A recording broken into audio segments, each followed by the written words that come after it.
This is the all-new Samsung S26 Ultra, and if you're wondering what I'm doing, I'm not locking the screen. This is an all-new feature called Privacy Display on the flagship smartphone, and we'll be exploring this along with other new and improved features on this new Samsung S26 Ultra. So stay tuned, keep following TCI, and let's get cracking.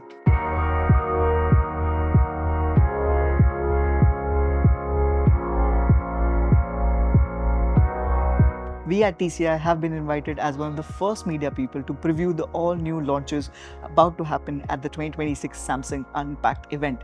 Now, what they have launched is basically the all-new S26 series of smartphones. First, you have the S26, then you have the S26 Plus, slightly bigger, and you have the flagship S26 Ultra. And we'll take a closer look at it right now.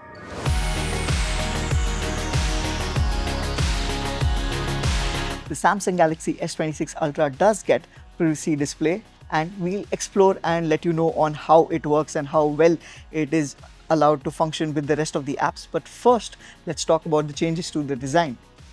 Now, in the design, there's one very big update. That is this two-stage setup covering the main three lenses or camera lenses of the S26 Ultra. It has a very frosted ice kind of look to it and mimics the color that you choose for the back case of your phone. The second update comes with the curved edges. Now, I have been a Samsung S24 Ultra user myself, and the main gripe I have with my phone is basically the rectangular form factor. Not that, but the pointed edges towards all the corners. With this one, with the S26 Ultra, they have managed to make it a lot more curved, a lot more seamless. So when you actually hold your phone, it sits very well. It feels very ergonomic, and it kind of feels nicer to hold even during longer periods of time.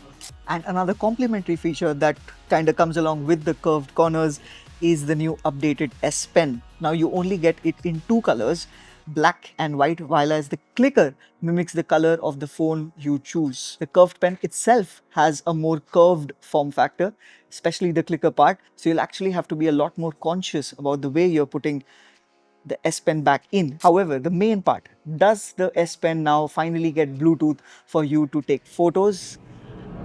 No, it does not.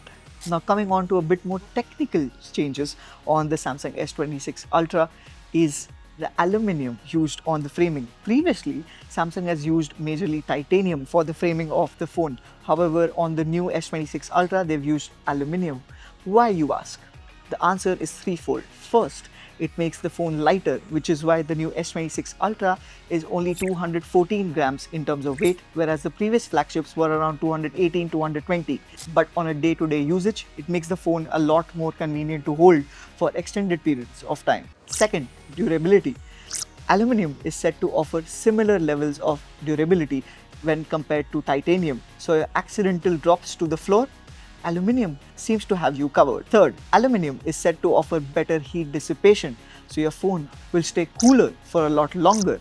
And speaking of heat management, Samsung also claims to have redesigned the vapor chambers, so the new S26 Ultra aims to offer over 20% better thermal management. And finally, one of the more underrated features of using aluminium over titanium is that aluminium is easier to recycle, and we're all here for the planet, right? And now we come on to the second main bit, the display. Now it builds on to the S25 Ultra's 6.9-inch AMOLED display. However, with the new S26 Ultra, you now get a 10-bit screen instead of 8-bit screen. How does that help you? It basically offers you a lot more vivid colors, and combine that with the 120 Hz refresh rate, you get a much smoother, much nicer, much more vibrant user experience. And now we explore one of the main, most anticipated features everybody was talking about on the new S26 Ultra. That is the privacy display. Now, mind you, you get the privacy display only on the Samsung Galaxy S26 Ultra, not on the Samsung Galaxy S26 or the S26 Plus. You may be wondering, what is the difference between the privacy display and one of the more aftermarket solutions that you stick on your smartphone? First, it doesn't dim down the brightness or distorts the color of your phone. With this one, the colors, the brightness, everything stays exactly the same as how Samsung intended it to be. Second, when it comes to aftermarket solutions, those basically block out light from either sides of the phone. However, the person in front of you can still peek into your screen and maybe get a thing or two about what you're viewing. With the Samsung's approach, it basically manipulates the pixels. So anybody from the sides or even from the one in front cannot view whatever you are viewing. So the only way to view your screen with the privacy display on is basically viewing it head on. Now, offering manipulation of pixels as one form of privacy display is one nerdy or geeky way to go about it. But how does that help every day for a regular S26 Ultra user? Well, you can actually embed those features specifically for apps, for password protection, and even for notifications. How? You can basically go onto the settings of the privacy display where you can turn on conditions for when that privacy display is specifically set to turn on or even activate. For instance, you can basically choose which apps will automatically turn on privacy display as soon as you access them. You can even turn on the privacy display when you are about to type in your PIN, your password, or even your pattern. And you can even block out your notification pop-up as soon as a new notification comes in. So basically only you who is viewing the screen head on can understand and see what the notification is all about. For others, it just seems as a black box appearing on the screen.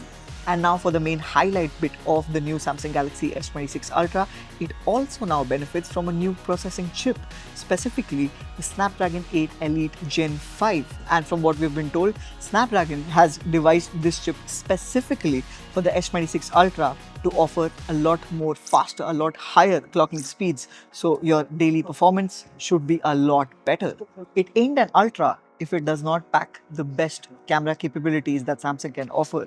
With this one, the changes are no, they are not massive changes. It still continues to retain the similar setup as the S25 Ultra. However, they have tweaked the f-stops. So basically from the S25 Ultra setup, which offered f-stop at about 1.7, you now get on the S26 1.4.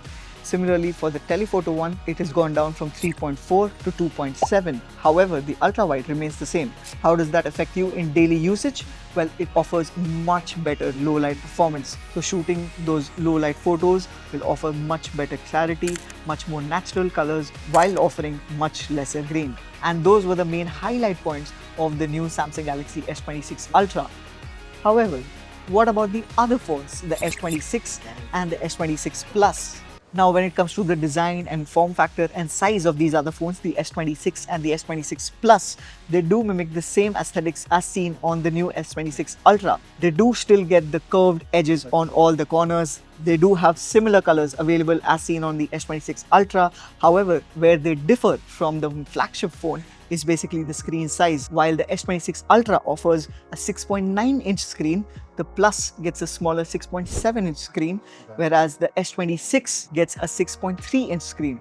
Compared to the previous S25 base version, this is 0.1 inch of a screen bigger. And the differences between the flagship Ultra and the S26 Plus and S26 is not just limited to screen sizes, because when it comes to battery capabilities, the Ultra benefits from a 5000 mAh battery, whereas the S26 Plus benefits from a 4900 mAh battery, and the base S26 benefits from a 4300 mAh battery. If I'm not wrong, that's 300 mAh more than what you would get on the base version of the S25 Samsung Galaxy smartphone. When it comes to the charging capabilities, the situation is similar, because the S26 Ultra benefits from a 60-watt wired charging setup and a 25-watt wireless charging setup. For the S26 and S26 Plus smartphones, both of them get 25 watts of wired charging setup, which means 0 to about 50 in 30 minutes, and 15 watts of wireless charging setup.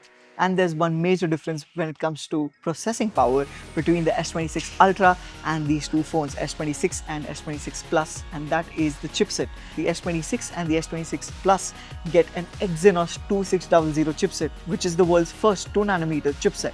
Now, those were the hardware changes, but on the software front, the new S26 series of smartphones comes with One UI 8.5 out of the box. Now, we had very limited time with the phones in our hand and usage. So what stood out for us is the edit option, the AI-based edit option, because now it seems to adopt a more prompt-based approach where you can actually prompt what kind of changes you want, and the changes extend from basically changing the color of your clothes to changing the entire attire of the person in the photo. And you can even change the background behind the person, and since it's AI based, it will actually change the background depending on what the kind of attire you've asked it to change initially. So this was a preview to all the new features and updates to the new Samsung S26 series of smartphones. Let us know which S26 phone would you choose as your next smartphone. Until then, thank you for watching the Cornea Impression. Do share the video with anybody who's looking to buy a new flagship smartphone, and thank you for watching.